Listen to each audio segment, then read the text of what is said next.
Go ahead. Our mission, Helping Parents Heal, is a nonprofit organization dedicated to assisting parents whose children have passed. Through support and resources offered, we aspire to help individuals become shining light parents, meaning a shift from a state of emotional heaviness to one of hopefulness and greater peace of mind. Helping Parents Heal goes a step beyond other groups by allowing the open discussion of spiritual experiences and afterlife evidence in a non-dogmatic way. Helping Parents Heal affiliate groups welcome everyone, regardless of religious or non-religious background, and encourage open dialogue. Attendance at this meeting is voluntary. We hope that participants will learn from and share with each other. Zoom meetings run by leadership are not confidential. These meetings typically feature guest presenters and are posted on YouTube so that affiliate members worldwide can watch and benefit. Neither type of Helping Parents Heal meeting is designed to replace traditional therapy or spiritual counseling. Helping Parents Heal offers a wide variety of speakers, allowing parents to learn about many possible ways to heal. This includes presenters covering progressive topics such as afterlife evidence and connecting with our children who have passed. The views expressed by our guest speakers may or may not reflect the opinions of Helping Parents Heal leaders and members, so we ask that you take from their presentation whatever may benefit you personally. Welcome, everyone. We're so glad you're here with us this evening, and thank you, William, for being here. Yes, thank you, William, for being here. And I was also trying to write in the chat box, please just write where you're from. If you're a caring listener, an affiliate leader, or a board member as well, so that we can recognize you. And I'm going to go ahead and read William's bio, which is really amazing. William is a licensed psychotherapist and is the founder of the Shared Crossing Project. He has developed a series of leading-edge programs that introduce audiences to a broader assortment of experientially based curricula and practices. These programs focus on preparation for a conscious, connecting, and loving end-of-life experience, and they invite exploration of the topic of life after death. As the director of the Shared Crossing Research Initiative, William and his team collect and study extraordinary end-of-life experiences, which are called shared crossings. He is recognized by many of the world's leading, as the world's leading authority on the shared death experience, having developed research-based typologies that classify the full range of SDEs. His innovative work has been featured on CNN Online, among other media outlets. William's book, entitled At Heaven's Door, What Shared Journeys to the Afterlife Teach About Dying Well and Living Better, was published worldwide by Simon Schuster in January of 2022. William continues his practice as a licensed psychotherapist at the Family Therapy Institute in Santa Barbara, where he's coming to us from Santa Barbara this evening, specializing in end-of-life counseling as a means toward psychospiritual evolution. William has served as a Zen hospice volunteer, and his work is informed by his 2 near-death experiences and a variety of shared death experiences. And without further ado, please join me in welcoming wonderful William Peters. I don't see you now, but there you are. Okay, welcome, William. Thank you, Elizabeth, and thank you, Irene. Always enjoy presenting to your community, and it always softens my heart because I realize that as I'm speaking to each of you, I realize, you've all had the experience of a child having transitioned already in your life. And as a psychotherapist in grief and bereavement, that is, as we say, that is one of the, if not the hardest challenges for us to, as we know, in the human experience. So blessings on all of you for being here. And I hope that what I present this evening will affirm the experiences that many of you have had. And hopefully, if you haven't, that that you will have them, because after death communication in its myriad of forms, it really affirms what most of us know and most of the great perennial traditions teach, is that indeed all of us, our children included, survive human death and live on in another domain that is beautiful, and that we'll all be reunited sometime in the future. So with that, I'm going to get started. And as the title says, after death communication, we're going to look at post-death visions, synchronicities, and continuing bonds. So here it is. This is what I'm going to cover in the next, I hope to talk for about 35 minutes, 40 minutes max, and then we can have question and answer. I'll talk about the research initiative, and here's the topics I'll address. And then I really want to focus on the therapeutic benefit that these experiences provide. And for those of you who had these experiences, encourage you to lean into them and go back to these experiences to affirm you in realizing that your transitioned children or child is indeed alive and well. So here's the mission of the Shared Crossing Project. Elizabeth already read it, but in short, it's to transform, positively transform our relationships to death and dying through education and raising awareness about these profound shared crossings and their healing benefits. Elizabeth, I see you pop in. Can you hear me? Okay, good. And here's our research initiative. This is our team here. And I want to introduce Dr. Michael Kinsella. He's emeritus now. He's no longer doing research with us, but I always feel it's important to honor him because he was a big part of the original research we did in the Institute. And then Dr. Monica Williams is still our medical director. We have been and remain a multidisciplinary team. We study end-of-life phenomena that we call shared crossings. We collect and analyze these shared crossings, and we publish in major journals, medical journals, academic journals. And our goal is to really legitimize, validate these experiences that are often seen to be hallucinations or live on the margins of the academy, if you will. And we always focus on the therapeutic benefits, and we advocate for more education across our healthcare system and with spiritual counselors about these experiences, so that if you or anyone else has them, in terms of you have an experience and you go talk to someone, our goal is that people know that there is research to support this. Shared crossings, end-of-life phenomena that suggest loving communication across the veil and an ongoing connection with our departed loved ones. So here are the features of shared crossings. Deep, heartfelt connection with others. Usually that's across the veil with our deceased loved ones. Expanded awareness. It seems like when we have these experiences, it opens us up to a wider perspective. You have these insights like, I kind of understand everything. This great loss now makes sense in kind of the ultimate reality of life and death and the continuation of human spirits beyond human death.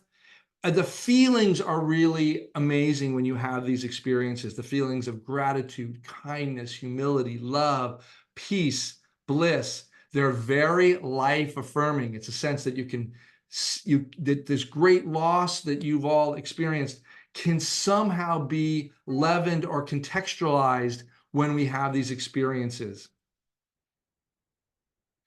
Shared crossings are extremely personal. When you have them, you feel like they came specifically for you. So an example would be when you have a post-death visitation, you have a sense that your child came directly for you and they wanted to give you a gift of some kind or a transmission, an understanding. Typically, it's that they're alive and well and still in your life. They still think about you. They're still concerned about you. They know what's going on, etc. This is the shared crossing spectrum of end-of-life experiences. Everything on the left side of that big cylinder in the middle, by the way, that cylinder in the middle is human death. Everything else on the left side of this horizontal axis is approaching death. So pre-death premonitions, pre-death dreams and visions, pre-death synchronicities, an experience called terminal lucidity. And then the shared death experience is the queen experience. It sits on top. And usually what we're known as the Shared Crossing Project is for the shared death experience. And that's an experience when somebody dies and a loved one, caregiver, or bystander expresses that they feel like they went into or accompanied this transitioning person into the initial stages of the afterlife. And the phenomena is a lot like the near-death experience. So they'll often see deceased relatives, they'll see elevated spirit beings, they may see the light. But what they really see in over half our cases is they have a connection, an encounter, and often direct communication with the person who's dying. And so that lets them know that what seems like human death actually is just a transition into another realm of existence, and the relationship continues. So today we're going to focus on everything on the after-death side. We're going to focus on direct post-death communication. It's a particular type of after-death communication. We're going to talk about some after-death synchronicities and post-death visions and visitations. Just to say, the spectrum was published in Omega Journal of Death and Dying, and it's used now by death educators and end-of-life care providers across the globe, and so we're very pleased with that. So we're going to start with direct post-death communication. And this is something that I actually discovered, and I noticed there was a different type of after-death communication. It occurs soon after the death of a loved one. Its frequency and duration varies. It can be for a few days. It can also be for a few weeks. And in some cases, it can be for months. And I even know cases where it starts and never stops. That's very rare, but the frequency does vary. What makes direct post-death communication so easily identifiable is that the recipient, which is the surviving loved one, feels like their recently deceased loved one is actually in their mind in a certain way. It's like they're responding to the thoughts in their mind, and they're communicating directly with them. The communication is very purposeful. And by that, I mean, you'll see in some of the cases we're going to share, our departed loved ones reach out in this way and often tell us things that we have questions about, or they tell us things that they want us to do for them. So here we are. We're going to do direct post-death communication. And our first case is going to be with Sarah.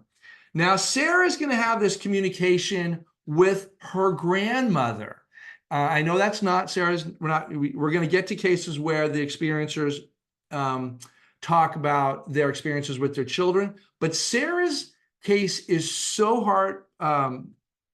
heart-inspiring. It's so moving. I just wanted you to hear it. It's also a clinic on how this post-death communication works because she's so articulate. So this is Sarah just a few days after her grandmother died. And what you'll know is that, which is relevant to you all, and why I selected this case is that Sarah's grandmother, her child died. So the big question that the family always had, because the mother was never the same after the death of her child. She died when she was in her 30s, early 30s. And her name was Ashley, and they call her Ash. So you're going to see that Sarah wants to know, have you been in contact with Ash? We all expect, I mean, she was only 83, I think. We all expected her to live like forever. She swam a mile a day. She was in incredible shape. I mean, she drank Burgess water. I mean, she was so healthy, or at least we thought she was, that this was not expected. The day that she died, so they lost Ashley, which was the eldest. And we couldn't have, Grandpa had the photo. He didn't even want photos of Ash out. It was too painful. And Grandma was definitely, it was the most painful thing that had happened to our entire family. So she was so, I mean, they talked on the phone. every single day, Ash and her, they were so close. And so this is what she said to me in the dream. So that night, my only question to her was, did you see Ash? And she said to me so vividly, she said, if I had known how close she was this whole time, I wouldn't have been so sad. And it was so like strong that night. It was just so clear. It was, oh my gosh, Sarah, I can't believe I've been sad, you know. And but she said it so clearly. It was her words were, if I had known she was this close all along, I would not have mourned so much. How long did this communication happen after she died? The first month, definitely the first few weeks, it was all the time. Like I felt like she was so there and she was so happy. She was not sad at all because it felt like she had seen Ash. Like we were sad, we were devastated, we felt gypped, but she was ecstatic. She was with Ashley now. Ash was on the other side. And it felt like she was communicating that very heavily to me. And then as time went on, even if I, like when I'd say grandma, you know, and then I'd start like a question, and me, like in the very beginning, the answers were just there. It was just, she was there. And then as time went on, she wasn't anymore. There was no response. With her tone, like I could hear her voice. I could sense happiness. I couldn't really see her, but I sensed her behind me. And I felt just happy. It was just like warm and happy. And she was happy. I did feel Ash, but more distant. It was just like it was behind me, and I felt her just, but I felt it collectively. Like I just felt collective female energy behind me. It was very strange, but that's what I felt with her. And slowly it just disappeared. Slowly it just, I feel like she found peace, or I did.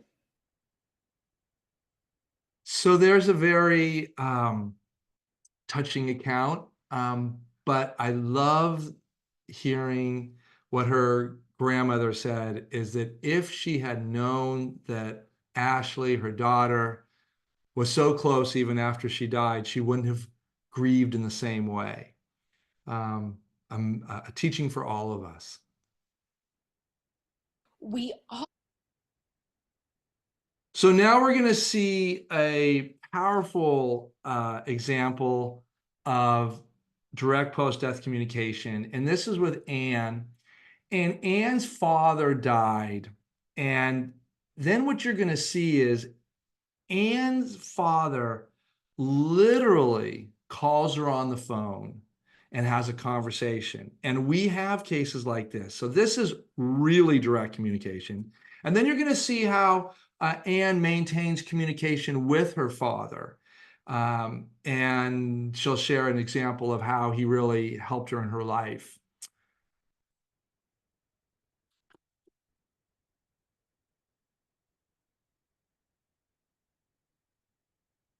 A week later, in the middle of the night, he didn't send a bird. He called me on the phone.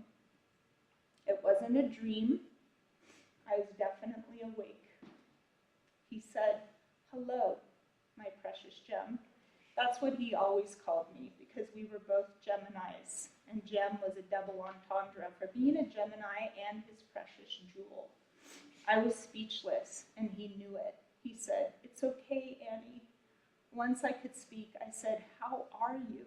He said, "All is well. I'm just so sorry that I had to leave you, Mom, and your sister."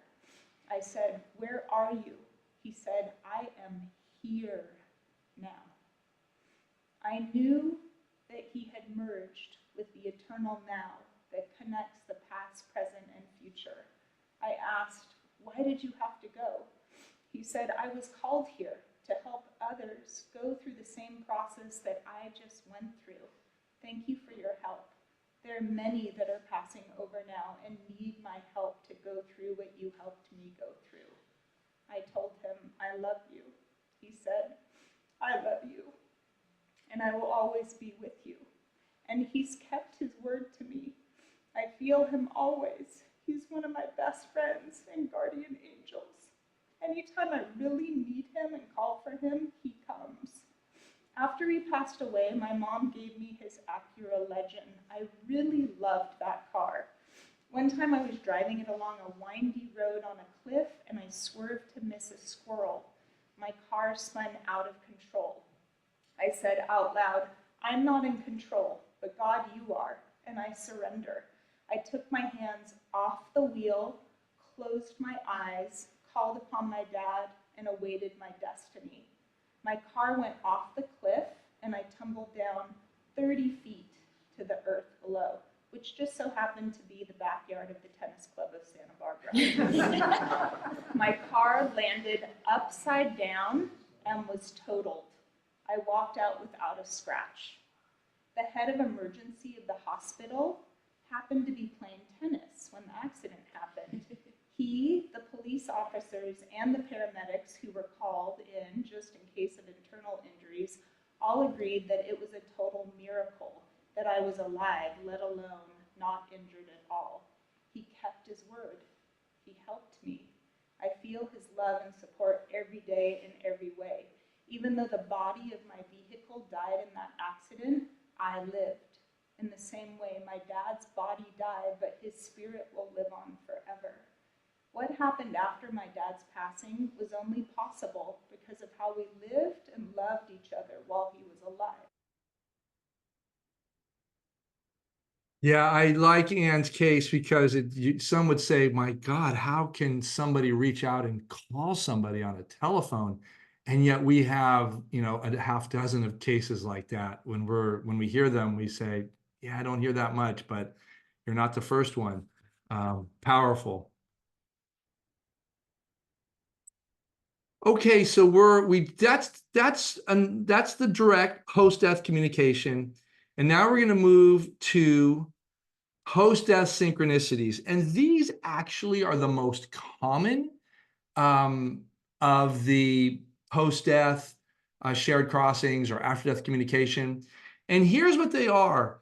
Seemingly random events or coincidences understood to be communications or signs or messages from the deceased. Electronic devices are very common. They display important dates, time, birth dates, anniversary, death, reminders. The other one we see is flickering lights all the time. Sometimes you can even communicate with flickering lights, and we've had counts where people say, is that you, Dad? If it is, flicker twice. We've literally had people report communications with flickering lights. Also, there's remarkable animal behavior. We've all heard a lot about butterflies and hummingbirds and different types of birds that do different things. Here in Santa Barbara, I often tell somebody, if they say, I really want to talk to my deceased so-and-so, I say, go down to the beach, take a walk on that beach and ask for a sign. And invariably, they'll see some sort of mammalian display. A whale will appear, dolphins will do something, otters will appear, something will happen right in the shoreline there. And there's also olfactory experiences. Sometimes people will say, oh my gosh, we cleaned out the house, there's nothing here, but I can still smell my mother's perfume. How can that be? Or I can smell the cigarette or the cigar smoke of my father. And then music. How many times have we heard people say, we're driving down the road, you're thinking about your loved one, and their favorite song comes on once, and then their second favorite song, and then their third favorite song. So these are all the synchronicities that I, as a researcher, originally thought I'm never going to study this stuff. It's too far out there, but we hear it so much that we track this now.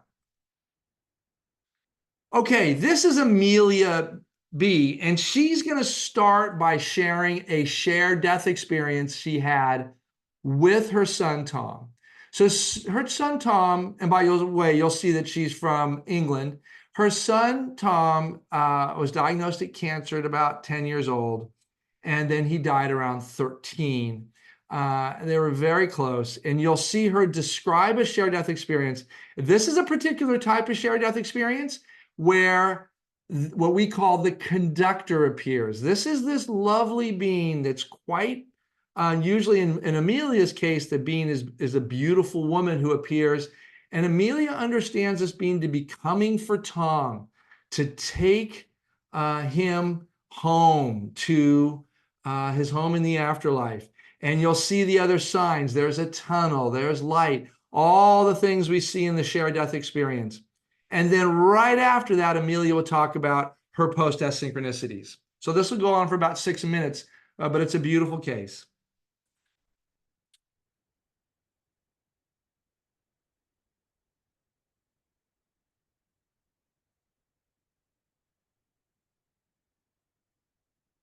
House was full. People were sleeping all over the place on sofas and everywhere.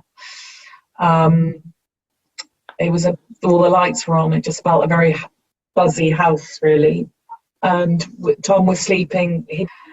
Then he was just breathing very, very gently, just a very gentle breath. So I sat my head right next to him to feel his breath. And I closed my eyes.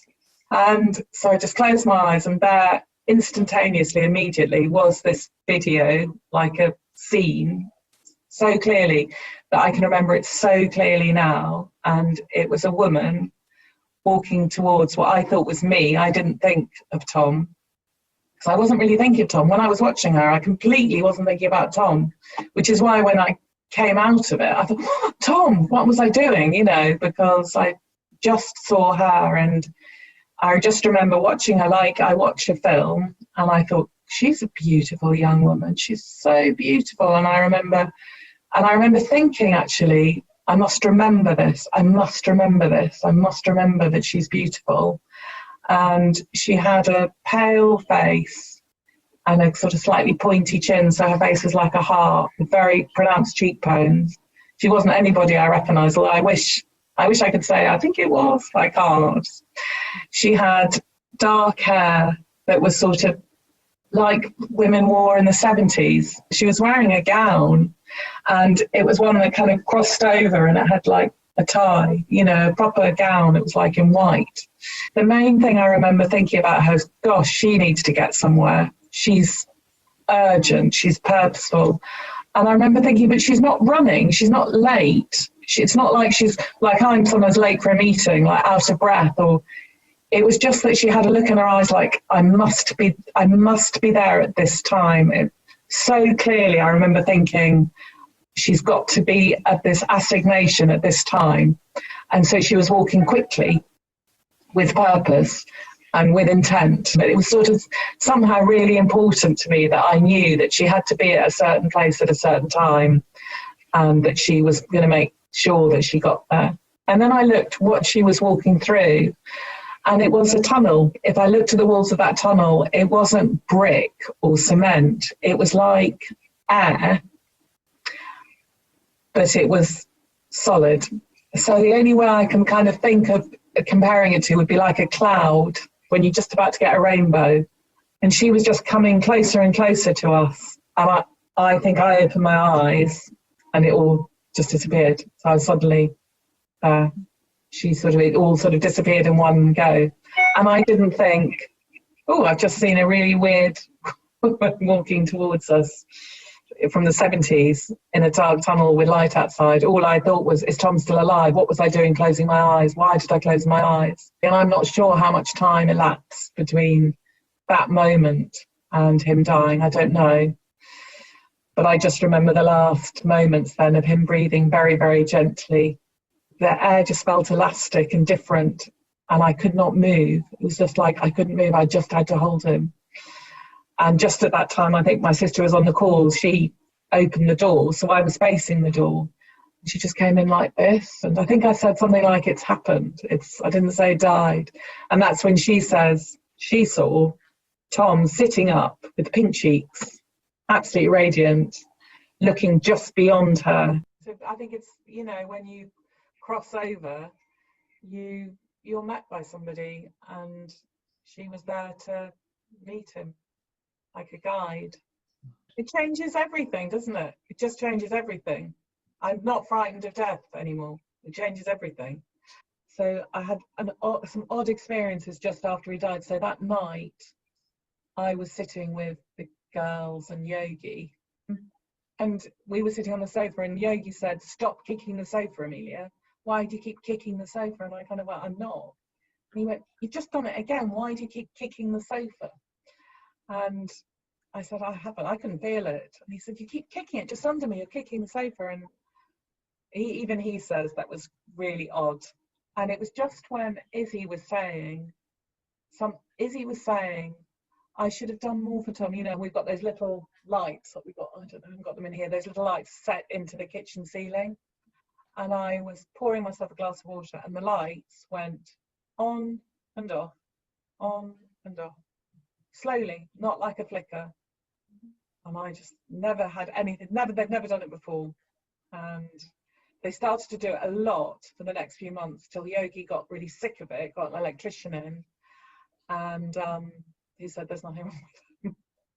And then I had that one, I think I mentioned it before, that one really lucid dream about Tom putting the rubbish out, and Yogi was there, and I saw this young man on the top of the hill with his back to me, and he was wearing this blue jacket that Tom always wore, and I thought, it's Tom. And then this voice said to me, "Don't be ridiculous, Tom's dead." And then I said, "No, but it's Tom. That's Tom up that hill." And ran up, and I'm not very fit, and I remember being a bit out of breath, so I just put my arms around him, and he didn't dissolve into nothing, and he turned around, and he was Tom. And he was an older Tom. He was about 17, which he would have been about when I had the dream. And I just said, "Are you okay?" And he just looked at me and he went, "Are you okay?" And it was like he was saying to me, "You don't need to worry about me. It's you. What are you? What are you doing?" So, because I still am, but I'm better than I was, sad and not going out much and moping around. So that's a real powerful account by Amelia. She has a shared death experience. Then she has the post-death synchronicities with which she would say, Tom kicking the couch or trying to get their attention, the lights flickering, which they actually had an electrician come out to verify that it was not anything electrical. And then the dream, that we don't call it a dream, we call it post-death vision. And in that vision, Tom is there, and Tom is very clear with her. It's like Tom has come to her to say, "I'm okay. I'm okay. You need to be more okay with this and kind of live your life." Okay.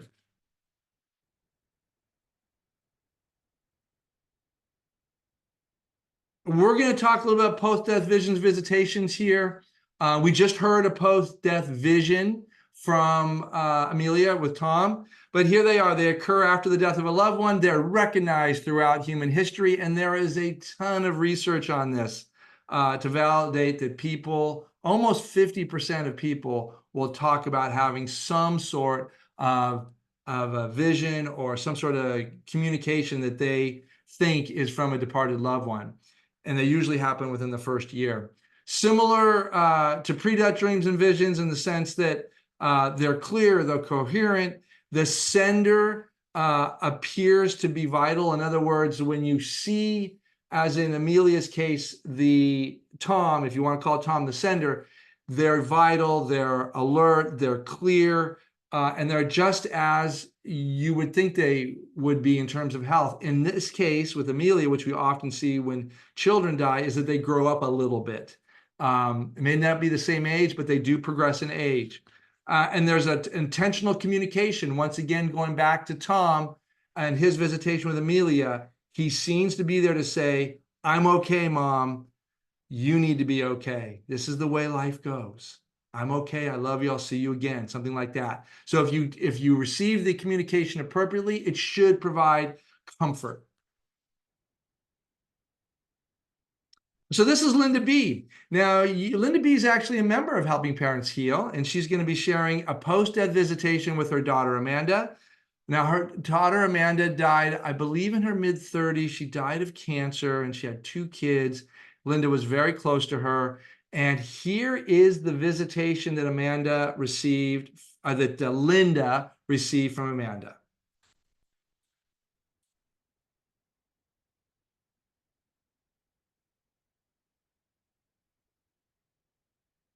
It was about 16 months after she died, and she came in my dream and said 4 words and showed me a baby. She said, "You have this coming." It was her voice. I did not see her. And she showed me this baby with bright, beautiful eyes and beautiful face. And I remember his hairline specifically. And now I say his because he's been born, but I didn't know at the time if it was a male or female. And the eyes were just like, you know, looking around and very happy. And she said, "You have this coming."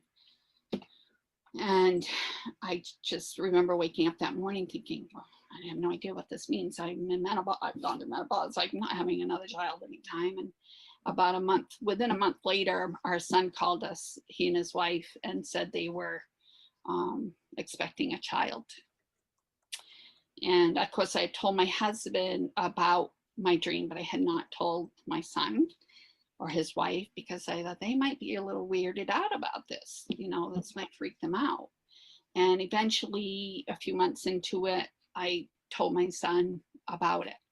And I said, you know, this is going to be what his hairline looks like. This is what his eyes are going to look like. And again, I'm saying his now, but I did not know that at the time, because I didn't have a sense or a male or a female. Just saw the face and knew I was going to know this child. I said, I'm going to know when your child is born. If that's the same child, your sister showed me your child. And sure enough, it was the same child, the baby. So I know she met her nephew somewhere, heaven, whatever. And she wanted to show it to me to give me hope, to help get me through.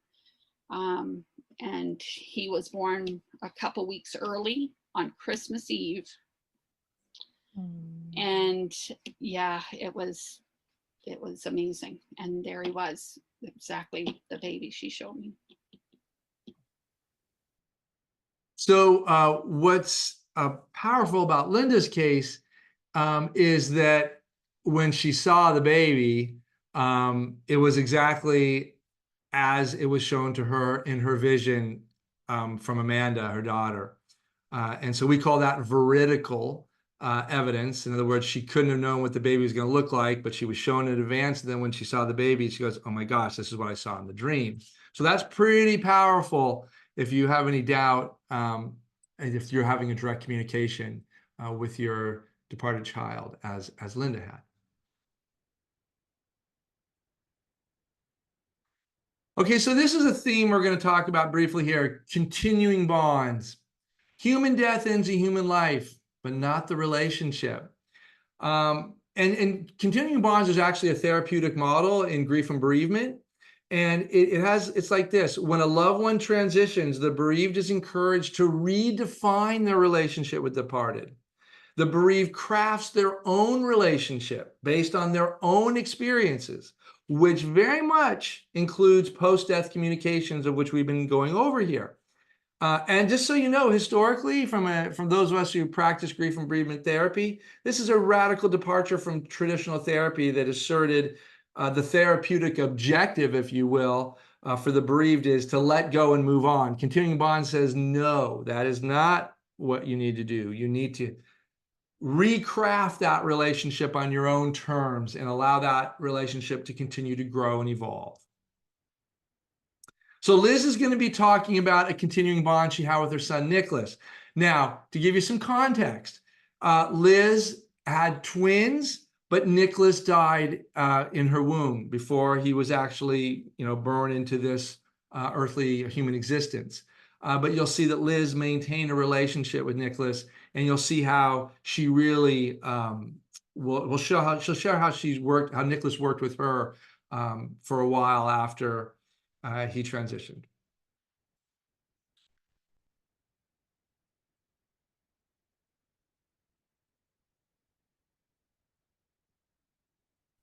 I don't know if any of the women on this call have had kids, but they tell you, to count the number of times you feel the baby kick, and that's how you know everything's okay. Mhm. And I'd always wondered with twins, should you feel that twice as much or not? And I never got the answer. I'm not sure I ever asked the question. They did the typical urine test, make sure there was no toxemia. They did the blood test. Everything was fine with both. And then they put me in for a non-stress test, and they couldn't find 2 heartbeats. They could only find 1. They took my husband in the NICU to show him how small babies could be and survive. And they asked me if I wanted lunch, and I said yes. And I was about to take I took my first bite of a sandwich. It was in my mouth, and a new doctor came running in and took the food out of my mouth with his hand and said, "You don't have to decide if you want to have this baby or not. We're going to lose you if you don't deliver these children." So that was Monday. And it was Monday night that I had the experience that I talked to Bill about. And it wasn't until 10 o'clock Tuesday night that Grace was born, and I delivered Nicholas as well. Okay, I have to apologize. That's the wrong video.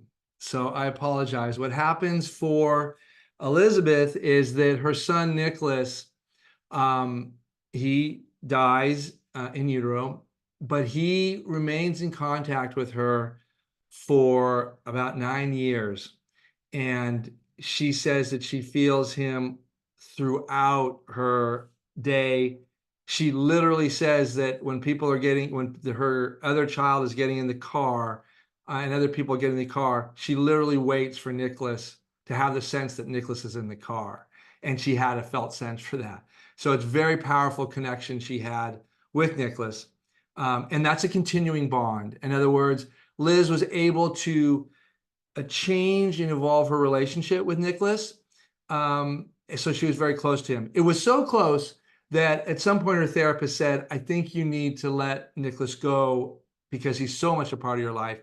And Liz said she agreed, that she wanted to let him go on. She still has a relationship with him, but he was such a part of her life for so long that it was just a choice. And they were both happy with it, both Liz and Nicholas.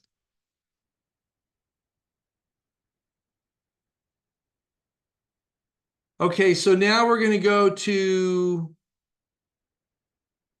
what are we going to go to? I think this is interesting. What are we going? Oh, we're going to our last case. This is the greatest post-death synchronicity that I've ever heard. And it happened right here in Santa Barbara. And Mike died in an aeronautical accident suddenly. And he was very beloved in Santa Barbara. You're going to see his brother giving him a eulogy right here in Santa Barbara down by the beach. And then everyone walks over to the beach, and I want you to listen for 2 things. What is the way that Mike's brother defines Mike in his eulogy, and then see what you see in the sky. He had friends everywhere. I'll wager most of you have said at some time, "What a great guy." You've got outrageous stories about him, and he has funny stories about you. His enthusiasm, his excitement, this beautiful silver hair and that unfortunate haircut. His sense of wonder. Terry Ellis described Mike as a human exclamation mark.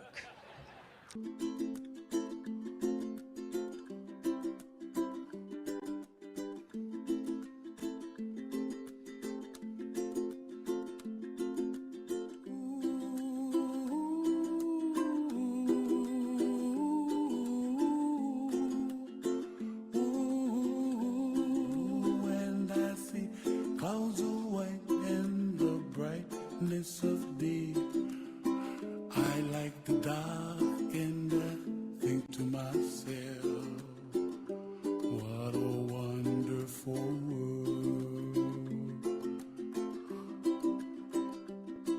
The colors of the rainbow, so pretty in the sky, are also on the faces of people passing by. I see friends shaking hands, singing, how do you do? They really say, I love you. I hear babies cry and I watch them grow. They'll learn much more than we'll know. And I think to myself, what a wonderful world. Someday I wish upon a star, wake up where the clouds are far behind me, where trouble melts like a lemon drops high above the chimney top. That's where you find me, oh, somewhere over the rainbow, way up high. Get friends everywhere. So that's one of the most powerful synchronicities that I've ever seen in my career. I worked with Mike's widow, Mimi, and she, when she first came to see me and she shared this experience, and I'd heard about it, it was pretty well known around town. And she said, who do you think put that exclamation point in the sky?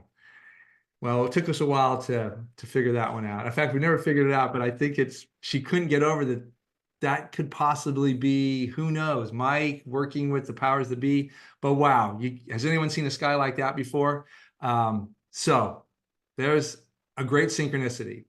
All right, so here's what we've covered on this. We've covered the shared death experience a little bit, direct post-death communications, post-death synchronicities, and post-death visions. These are all the forms of after-death communication.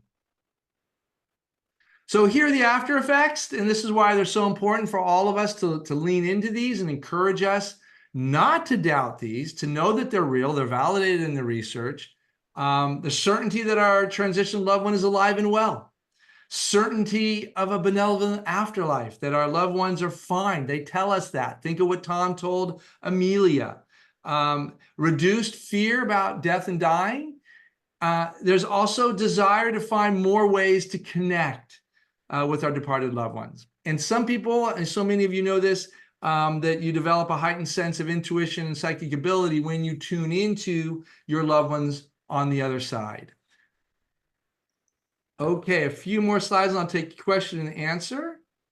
So if you want resources about the Shared Crossing Project, has lots of resources on our website. My book, At Heaven's Door, talks about the shared death experience. It's the only research-based book exclusively about the shared death experience. There's 28 stories, and Elizabeth Boisson is in there. She's featured with her story of her shared death experience with Morgan.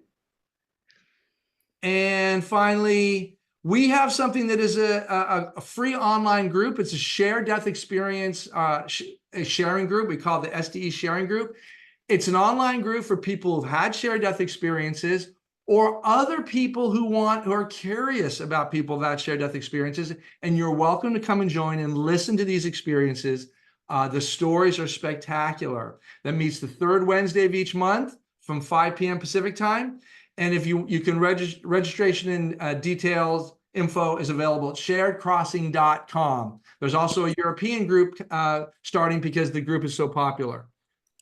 All right, finally, what do we have here? Yes, if you've had an experience, please reach out to us at sharedcrossing.com. We're particularly interested in shared death experiences and post-death communications of any kind. And finally, yes, if you want to, we have a Shared Crossing Pathway program. Just so you know, so many people will say, how do you increase your ability to have a shared death experience? This program was designed for that. Go to our website, get on our emailing list. We don't send out a lot of emails, but we'll let you know when we have those groups. Okay, I think I can unshare here, right? That Good. was wonderful. Oh my gosh.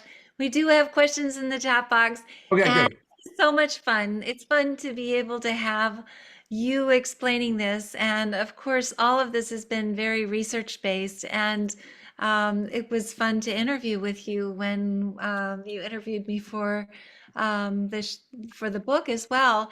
And I'd like to start with the first question. This is from Peter, who's saying, do SDEers have more real than real experiences and enhanced senses the way NDEers do?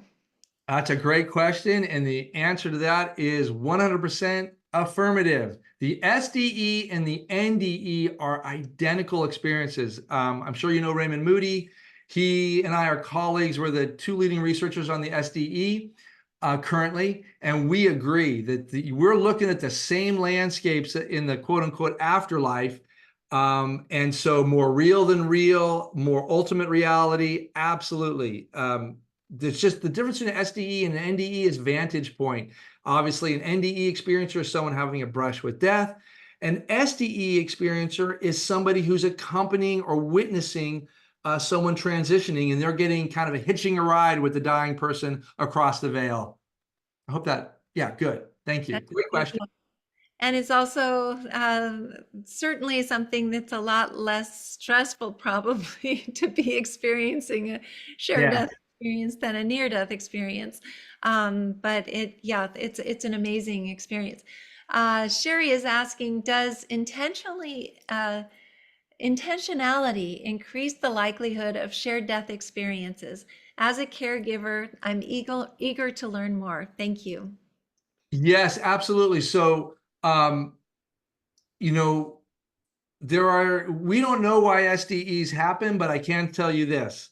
Knowledge of SDEs seem to increase your capacity to have them. In other words, if you know what the phenomena are, when you see that phenomena emerge around a death and you lean into it, you don't doubt it, you don't push it away, that can bring on the full expression of an SDE.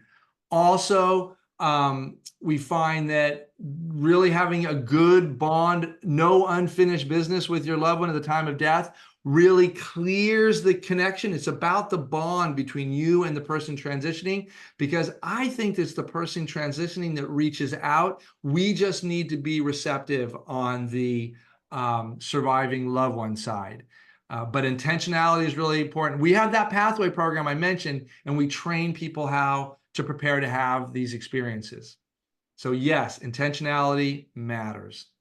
Great, thank you. And then Barbara is saying, is it known why with time these after-death communications diminish? My son, the first year was very active, lights flickering, TV on, heard his footsteps, moved things, saw him twice, but now barely get this type of communication. Still get signs, synchronicities, I can feel him sometimes. Yeah, this diminishing in communication with our departed loved ones, it is a reality. Not with everybody, but with some. We have a lot of cases in our research where literally the departed loved one will say to the bereaved, after he's typically after a year or two, it's not right away, will say, I need to move on. I love you. I'll be with you, but I have other work to do here. I'll see you when that time comes. And, life goes on for them too. So that seems to be what happens. And I know that's sad, but I think it's okay when we really have the deep connection and we can say goodbye in a healthy way, knowing that we're going to see each other again. That's beautifully said. And I think that one of the things about these slowed down after death communications is that they get very busy and they realize that we've already seen them many times, and they know that we're also busy doing other things, and that we don't need them as much as we do at the very beginning. But there are many other questions. So I'd love to ask you the one from Margaret. She's saying, I am so grateful that we are finally speaking about this. I have had 2 shared death crossing experiences. One was my then fiance, who was killed in a private plane accident one morning. I was napping, waiting for him to come home from flying. He came home and carried me up the stairs, downstairs couch to our upstairs bedroom. We chatted on our bed for a few minutes when I was woken up by the doorbell. His friends had come to tell me he was killed in an accident. Second was with my son as he transitioned almost 20 years ago. He called me on the bedside phone.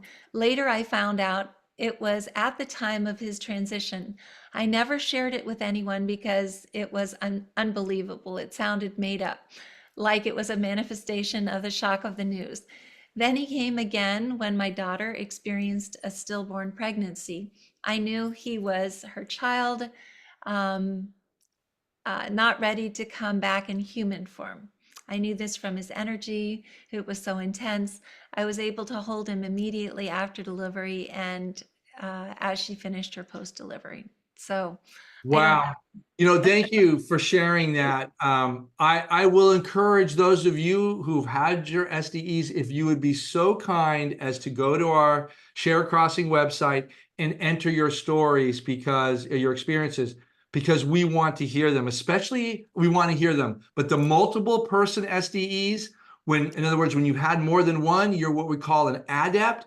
We want to learn about why it is that some people have more than one, because 41% of all SDE experiencers will have more than one. So we're really trying to learn more about this question. Why do some people have them and some people don't? So please, you send your case to us. We'll reach out to you. We'll interview you, and we'll learn more from you. And you'll love the interview because we are very affirming. You have a whole team of interviewers.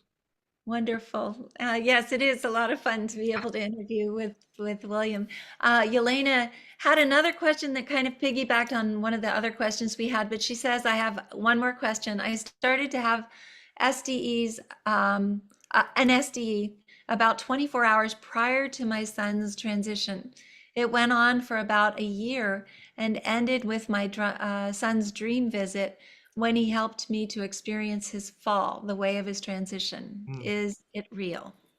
Yeah, so great. So we know that about 23% of all shared death experiences happen a little bit before the actual time of death or a little bit after. So that can be, hours, in some cases up to a day. We don't have too many up to a day. In advance, not so much. Afterwards, we have people that can have gradual SDEs, go in and out of contact with their loved one as they're journeying over some days, sometimes even weeks. That's rare, but yes, if you got some communication at the time of death, the main thing you need to look at, if it's an SDE or just a visitation, is, do you have a sense that your loved one was journeying? Were they giving you a sense that they are telling you, I'm leaving, or they somehow showed you that they were in a progression somewhere? So yes, I would love to hear that case as well. So you hear me advocating for you to share your cases with the Share Crossing Project. I had no idea so many people were interested in the SDE, because Elizabeth said, could you talk about after-death communication? I said, well, yeah, I can do that. But it's great to hear there's still interest in the shared death experience. So, of course there is. There's always interest in that. We have time for one more question. Anne is saying, my sister had a beautiful SDE with our son, Matt. They were very close. It was a sudden passing. She was in Austin. He was in Springfield, Missouri. I'm so grateful for her experience and our amazing continuing relationship. He's very active, or super active. So it's interesting that it would be her sister who had this experience and not Anne. sometimes it's that way, that and that's the other thing. We don't know why certain persons, when they're transitioning, reach out to the people they do. I have my theories about that.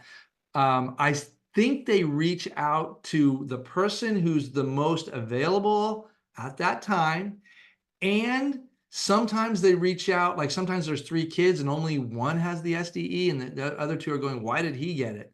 And sometimes it's because he may need it more. But it's not like they can reach out to everybody, because they don't. And so we're learning about this too. Remember, you know, Raymond and I are, Raymond Moody and I, we're just the early pioneers in this. I am absolutely convinced in a number of years, they'll look back at me and Raymond and say, well, those guys did some good work, but we know a lot more. So yeah, we're just getting started here. That's amazing. It is so much fun to listen to you. And whether it's shared death experiences or after death experiences, both of them are just our communication. Both of them are just so much fun to talk about. And especially since Bill Guggenheim unfortunately passed a couple years ago, who was the father of after death communication. It's always nice to be able to have someone talk about that and actually have examples to show.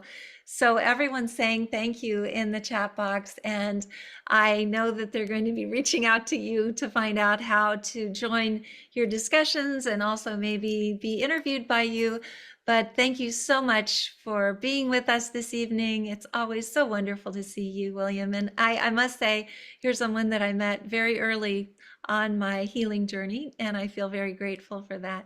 And we always ask everyone to unmute and to say thank you and good evening before we finish. So if you all would like to go ahead and do so. Appreciate it. Thanks a million. Thank you. Thank you so much. Thank you so much, Wonderful. William. Good night. Thank you. Amazing. Thank you. Thank you very much. Thank you very much. And again, this will be on YouTube for everyone to see later this evening. And thanks again, William. It's always so nice to be with you. Thank you, Elizabeth.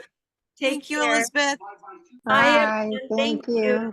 Bye-bye. Bye, Elizabeth.